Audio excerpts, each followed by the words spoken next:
سلام تخططت مع اليوتيوب كمين نقوم دهندهم أنا زجابير مسكن سلام علىهم سخطكم قبل لهم لي لما أنت زي مسئز لهم يوتيوب ناتي مالتيو نعسر سلسلة معلتي ما تنقر تايوني يو دهر عسر سلسلة معلتي دمو channel مرو نمولو فورمات كون اللو نبل ما تنقر تايوني مالتيو بتعمي إيه بشي غزل له نسو مغنياتكم مبوليون تايو مجمّريا ግን ናውዞ ቪድዮ ክትኣትዩ ከለኹም ማለት እዩ ላይክ ናገበርኩም ካብኡ ደሞ ሰብስክራይብ ዘይገበርኩም ድማ ሰብስክራይብ ናገበርኩም ቤተሰብኩም ኩለኩም ይደሊ ማለት እዩ ያው ቱ 13 መዓልቲ መጠንቀቕታ ይሁኑ ዘሎ ምክንያት ክነግረኩም እየ ግን መጀመርያ ኣነ ዩቱብ ክኸፍት ከለኹ ሲ ብጣዕሚ ዩቱብ በቃ ከምዙ ሲምብል ገይረ በቃ ቀሊል ገይረ ሓሲበዮ ከምዚ ማዕረ ክንዱዚ በቃ እንትን ዘለዎ ምናምን መስልስ ኣይተሰምዐኒ ማለት እዩ ያው መጀመርያ ከፊተ ኣብ ክልተ ወርሕን ፈረቓን ሰዓት መሊአ ገለ ሞኔታይዝ ኮይነ ብጣዕሚ በቃ ደስ ይብልኒ ነገራት ዝተወድአ ዝተጠናቐቐ ገለ መሲሉ ተሰሚዑኒ ነይሩ ግን ዝኸበደን ዝሓየለንስ ካብኡ እንዳሓር ከም ዘሎ ህዚ እዩ ዝርድአኒ ኣለዎ ማለት እዩ ኣሽዑ ከመይ እየ ገይረስ በቃ ተን ሰዓት መሊአ ወዲያ ሞኔታይዝ ከይነ ኣብ ዝተወሰነ መዓልቲ ድማ ፓስፖርት ኣእትየ ገለ ድሕሪ ፓስፖርት ምእታዊ ደሞ ኢናተይ ሞሊሱ ሞኔታይዝ ዘልዒልኒ ነይሩ እዩ ንሱ ምክንያት ናይ ዝኾነ ኣመላልኣ ችግር ስለዝተፈጠረ እዩ ከምኡ ገይሩ ነይሩ ብድሕሪኡ ደሞ ድሕሪ ክልተ ወርሒ ደሞ ተስተኻኺሉ ገለ ማለት እዩ ያው ተስተኻኺሉ ደሞ ብጣዕሚ ደስ ይብልኒ ገለ መቸም ናይ ዩቱብ ነገር በቃ ክዕሪ ከሎ ደስ ይብለካ ክበላሾ ከሎ ዘጨንቐካ ኩሉ ወዮ እዩ ናይ ዩቱብ ነገር ማለት እዩ ካብኡ እሱ ዕርዩ ገለ ድሕሪ ክልተ ወርሒ ምስ ዓረየ ደሞ ከም እንደገና $10 መሊአ ገለ ፓስፖርት እትየ ፓስፖርት ተቐቢልኒ ኣብዚ ደረጃ ህዝቢ ፅሒየ ዘለኹ በፂሐ ነይረ ማለት እዩ ኣጋጣሚ ኮይኑ ከዓ ህዚ ሃንደበት ብዘይተፈለጠ ምክንያት እንትን ንብል መጠንቀቕታ ሰዲዱለይ ማለት እዩ ናብ ኢሜል ን14 መዓልቲ ብቻ ዝኾነ ማለት ሲ ትሕቲ ዕድመ ኢኺ እዩ ዝብልትው ምክንያት ትሕቲ ዕድመ ኢኺ ናን ኣብ ዘን ውሽጢ 14 መዓልቲ ትሕቲ ዕድመ ዘይምዃንኪ መረጋገፂ ተዘይሂብኪ በቃ ክዓፀ እዩ ልዕሊ 13 ዓመት ምዃንክስ መረጋገፂ ሰሃቢ ተዘይሂብኪ መረጋገፂ ግን እቱ ቻነል እሱ በቃ ዲሌት ክኸውን ኣለዎ ኢሉ መጠንቀቕታ ሂቡኒ ማለት እዩ ያው መጀመርያ እቲ መጠንቀቕታ ብኢሜል ክሰደለይ ከሎ ኣንቢበዮ ብእንግሊሽ ስለዝኾነ ብዙሕ ኣይተረድአኒ ነይሩ ግን ናውዙ ዘስተኻኸለለይ ወዲ ናብኡ ሰዲደሊ ገለ ኣንቢቡ ተርጊሙ ገለ ነጊሩኒ እምበር ኣነ እንኳን ከምዝታይ ናይ 13 መዓልቲ እንደንብሎ ገለ ኢላ ወዲያው ከምኡ ኢሉ እንትን ምስ መፀኒ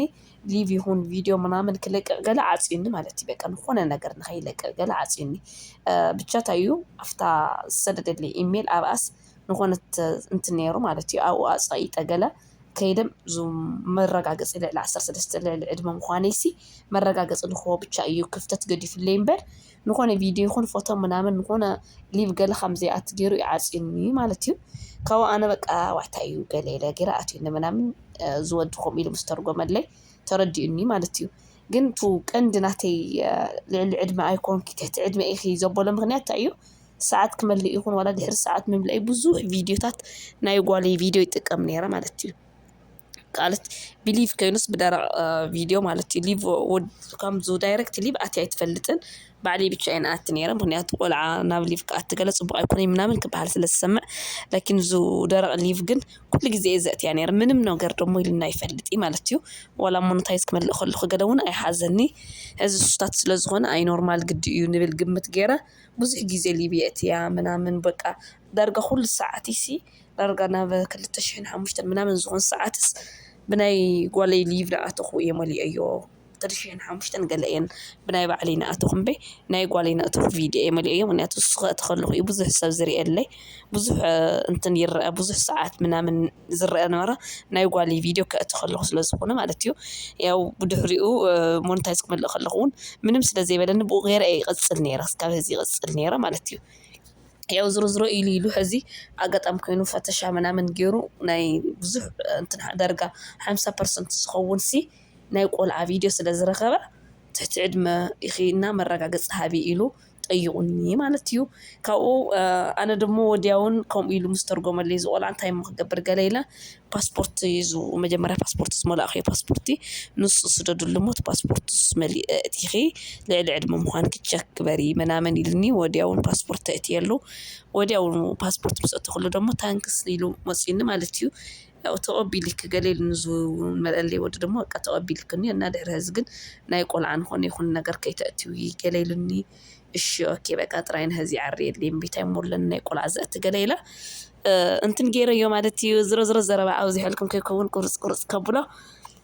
ፓስፖርት እትየ ገለ ተቐቢልኒ ኣሎ ግን ክስካብ ዘን 13 መዓልቲ ዝኾነ እዛ ቻነል እዚኣ ክትዕሪ ኣብ ኣጠራጠር ስለ ዘለኹ ብጣዕሚ እየ በቃ እንትን ከይነን ኣለኹ ተጨኒቐ ገለ ማለት እንዲ ብዙሕ በቃ ብዙሕ ነገር ዝደኸምካሉ ሲ ሓደ ግዜስ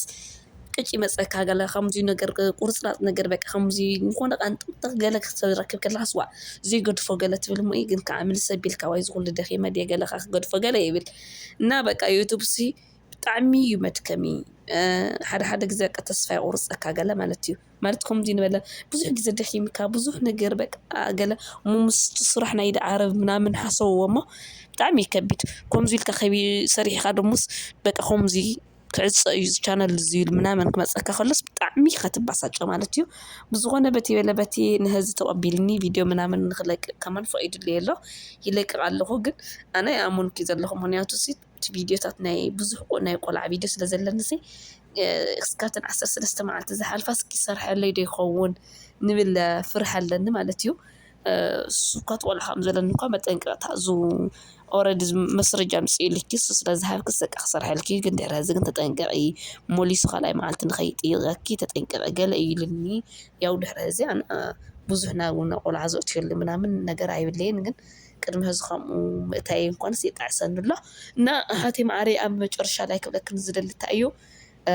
ዝኾነ ይኹን ነገር ቪድዮ ክትለቅቕ ከለኽንሲ ኣብዚ ሰዓት ብዙሕ ና ዩቱብ ፈተሻ ስለ ዝገብር ኣሎ ናይ ማትክን ቪድዮ ናፃዓዱ ወይ ደሞ ኣብዝሓ ናይ ሓበሻ ዋላ ኮይኑሲ ካብ ናብ ማትክን ቪድዮ ናኣናጥብክን በዚስ ኣይተእትዋ በቃ ዩቱብ እንዴት ኣይ ኮይኑ ፈተሻ ምናምን እዩ ዝሕኙ ናይ ተወሰኑ ሰባት ገለ ከምኡ ናለ ስለ ዝምልስሎ ማለት እዩ